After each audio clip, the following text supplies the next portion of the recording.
ఏంటమ్మా, నిన్న రాత్రే కదా బస్ ఎక్కించి బాయ్ చెప్పారు. కట్ చేస్తున్నా సరే ఊరుకుకే ఫోన్ చేస్తావేంటి?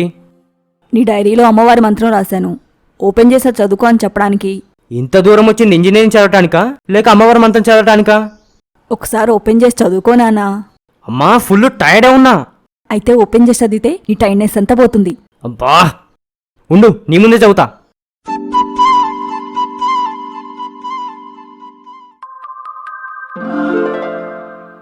అమ్మా, ఇందులో ఇన్ని డబ్బులు? నాన్నిచ్చిన పాకెట్ మనీ సరిపోవేమో అని నేనే నీ డైరీలో పెట్టా. వయసులో ఉన్న పిల్లలకి ఏదో ఒక ఖర్చు ఉంటుంది కదా. పిచ్చి పిచ్చి జంక్ ఫుడ్ తిని ఆరోగ్యం పాడు చేసుకోకు నాన్నా.